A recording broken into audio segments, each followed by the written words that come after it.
AllBall TV. They scared, but I'm not. They don't like comentario. Y suscribe. I'm seeing a tide shifting with ESPN.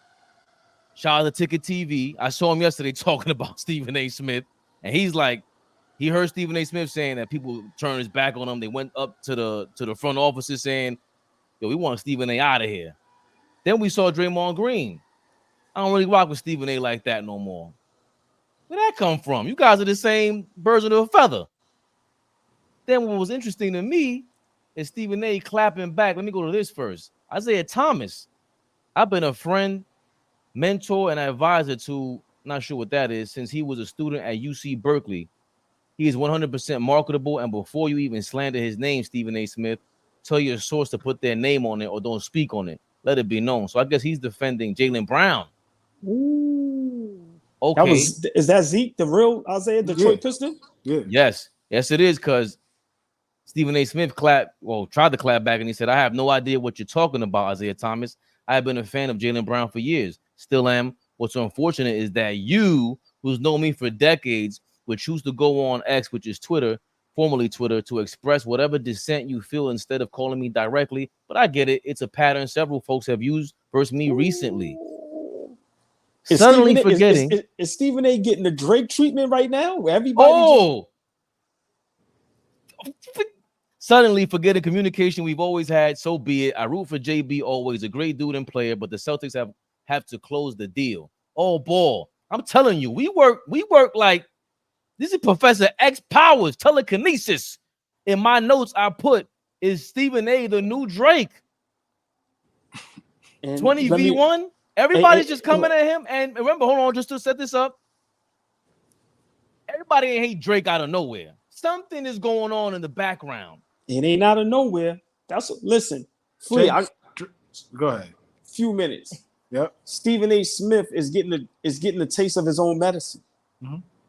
Like that's all it is. You got to remember, 10 years ago, social media, podcasting, just this world, a lot of guys wasn't ever privy to it, didn't care about it, or they wasn't as powerful.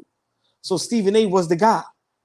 Now that everybody has their own platform, and now you don't need corporate, you don't need the big dogs no more. You know, 10 years ago, you talk or treat Stephen A. wrong, that can cause a problem for you when you're trying to get into certain doors. Now that people understand, I don't even care if I get in that door. Listen, man, this is the second time Stephen A. said you should have called me. He said to the Draymond Green, why anybody got to call you? Was you calling anybody back in the days when you was talking about they dirt? We know the name. So for me, it's just funny that, and I say this, and I'm leaving it at this for you. I don't see how guys with $100 million contracts get into problems. Listen, if it ain't a female problem, I ain't got no problems with $100 million. I will not have problems with another grown man with $100 million in the checking account or the savings account. I guarantee you that. Well, that's Drake. Hold on, Flea. Flea gotta take a deep breath. He's coming off of a verbal ass whooping of Draymond Green and Stephen A. Smith. I'll put the link in the description because everybody in the comments is going crazy. Flea is a genius. Flea, I fucks with you. Yeah, Flea, you talking that talk. It was like non-stop, double down. So it ain't just Draymond. It ain't just Isaiah Thomas. It's Flea and a whole bunch of people around the world that don't like your ass, Stephen A. Smith. And now, last but not least, Big Flea. Take us home. Listen. I've been adamant on this subject for the last couple of days, right? First of all, let me touch on what you just said, OG.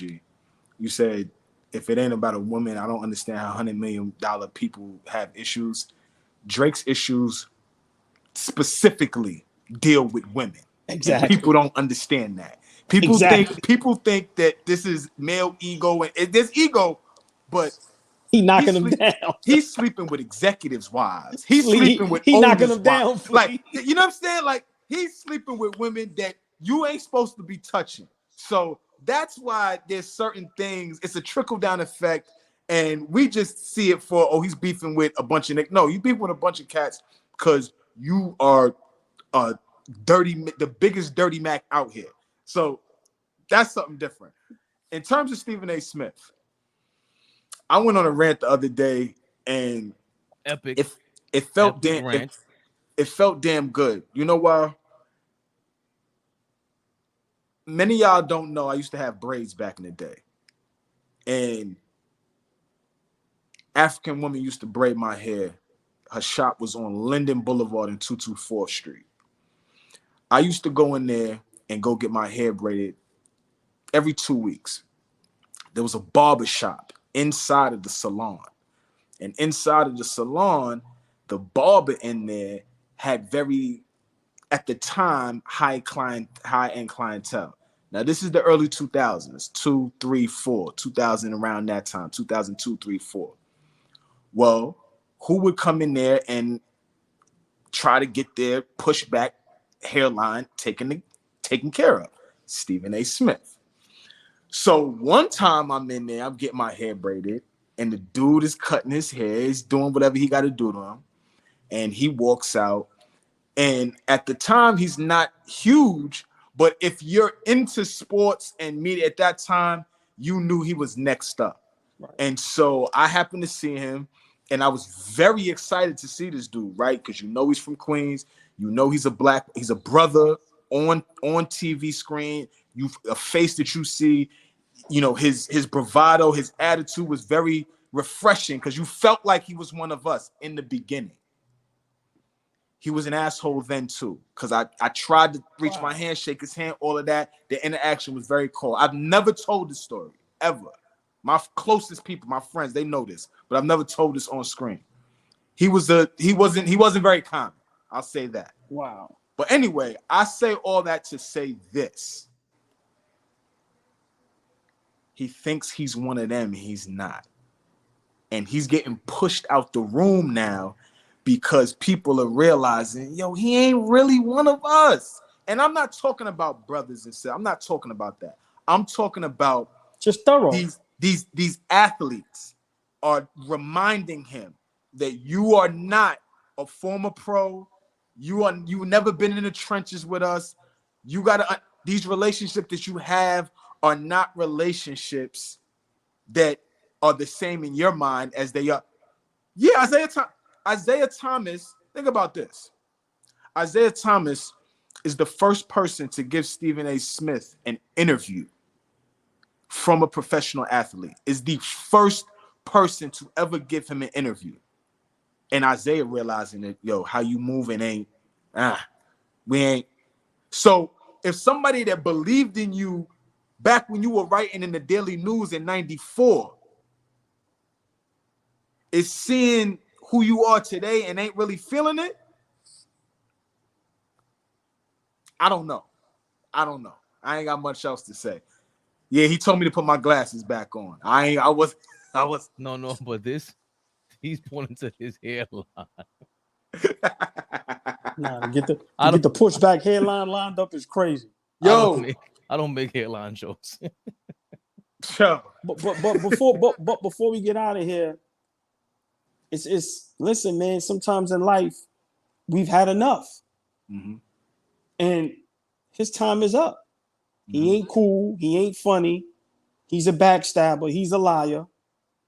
And at the end of the day, man, like you said, Fleet, you know, they showed the clip where it was a basketball game and he walked into the game as if he was about to play. Shook the security guard hand. You could tell the security guard was like, okay. Yeah, he had the crop top jacket on. Exactly. And it was just like, yo, bruh, stop, man. You know, so I get it. He act like he's bigger than the game itself. He act like, you know, so I just think guys are fed up with him.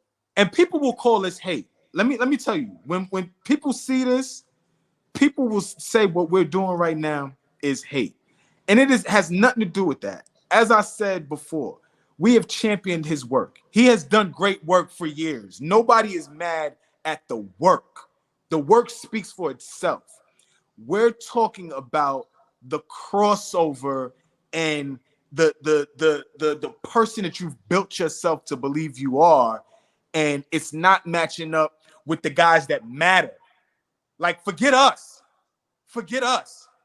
The guys that matter are starting to see that we about to start pushing you to the side because we ain't watch out. We're not digging this. You're inauthentic now. You're not being authentic anymore. So pack them up, get them out of here. I'll finish it up with this. Y'all hit it on the nose, and then Flea brought it back to the whole Drake comparison, which AllBall. I can't believe you thought the same thing I did. Like the first person I thought it was Drake, like someone who got a lot of power, and they did their thing, but you needed those cosigns, and it's almost like you forgot you needed those cosigns. You forgot that you took those cosigns, and then now you're at the top. It's like, yo, bro, we know what you're doing. And he said, I heard Ticket TV's thing. He was saying like, yo, I hear everything when you in this business. Everything comes back to you, whatever it is. You sound just like Drake. You don't get it. They not like us, like that. I'm waiting for that hit. Somebody to come up with a hit podcast record on Stephen A. It's about to get. I don't know if it's gonna be Shannon Sharp, Kendrick Perkins. It might be Skip Bayless coming out of nowhere from the woodworks. Like this is bad, man. And he's from Queens. He did his thing, but it's like, bro, we've been saying, what is that? There was no need for that. Even with look, how much criticism have I had of Kyrie, Flea? I just at some point it gets personal for them. It don't get personal with me, man. I love Kyrie Irving. Are you crazy? What's going on right now? This ain't no I told you so to me. You think I didn't think he was gonna be nice like that? You think I never told him to retire? Just dumb shit he said. Kawhi Leonard, you need to retire. What are you talking about? Same guy taking how much money on ESPN? You heard what he said about what's my guy, the Pelicans? Brandon Ingram. He playing with people money. If I was the organization, I wouldn't give him the max. Yeah, so he do too much, bro. He do too much, and at the end of the day. Like, even you see when Steven Jackson them called him out as far as, like, I remember the Russell Westbrook situation. I called the front, like, bro, what are you doing? What are you doing? And look, I'm thankful for bringing that up because then you showed your hand. When it was Draymond, or when it was Russell Westbrook, you called up the front office to find out, hey, what happened? But when it was Draymond, you admitted to, that's my guy. He's a good guy. So I called the front office defending him. Why are you defending him in 1 minute? Because you like this guy, you got a relationship with him, and then the next minute with Russell Westbrook, you throw him under the bus. Hey, Flea, I'm gonna leave. This is gonna be my last one. Years ago, remember when he used to say "stay off the weed" a lot, and remember when at one time on ESPN he had a list of all the athletes that got busted for weed. Mm-hmm. You know he read those names out loud on TV, right? Absolutely, I remember that. Now, do y'all remember? Remember the baseball player for Texas Rangers, Josh Hamilton? Mm-hmm. Remember all the trouble he was dealing with? Absolutely. You know what Stephen A. Smith said about him, right? Absolutely nothing. He should get some help. That was it. But when it comes to us, stay off the. Come on, he used to kill. What's my man? He used to kill Josh Gordon. He used to kill. Crazy. And what's the difference when Josh Gordon was like the Josh Hamilton of football at that time? Josh Gordon was nasty. Oh yeah, he was one of the top receivers. So like, what's your excuse? Yeah, he has trouble. He's having trouble. He's on lean or whatever, bro. That's serious. But we need to get this guy to get some help, man. Nah. So the criticism has always had a heavy dose of personal feelings attached to it, and there's always been an aspect of him validating himself as this dude from Queens, New York, that's going to keep it thorough and keep it tough, right? There's a tough aspect to when he talks the game, and I know that's what I played too. He played, but I played too. It rubs me the wrong way, and I'm not no NBA pro. I'm sure the pros that have put blood, sweat, and tears have dedicated their lives to this. This is what put food in their families' plates, created a generational wealth legacy. How he talks, there's too much of that tough talk in it, and it doesn't elevate what you're saying. You could talk way different, and you would still get your point across, and you would still be able to deliver whatever it is you're trying to deliver to the people. But you put that sauce on it, and the sauce makes it inauthentic. It makes it weird. Straight up, it just makes it weird. I want to grab you and give you a wedgie. You know what I'm saying? Like that kind of corny shit. Because you like, And- you corny, bro. What you and doing? right, and this is how you know we not thorough with the Draymond Green situation. You Nah, know, for real. I'm sorry. Like, right? When a person say, "Yo, man, you could have gave me a call," but you know what he says after that? We could talk about it on the platform. Let me tell you something. I'm gonna leave it at this. Big shout to Terrell Owens. Remember what he said to him? oh yeah, oh yeah, oh yeah. Max Kellerman acting blacker than you. He ain't like that. That shit hurt. He ain't like that. Pack him up. Pack him up. AllBall TV. They scared, but I'm not. They don't like comentario. Y suscribe.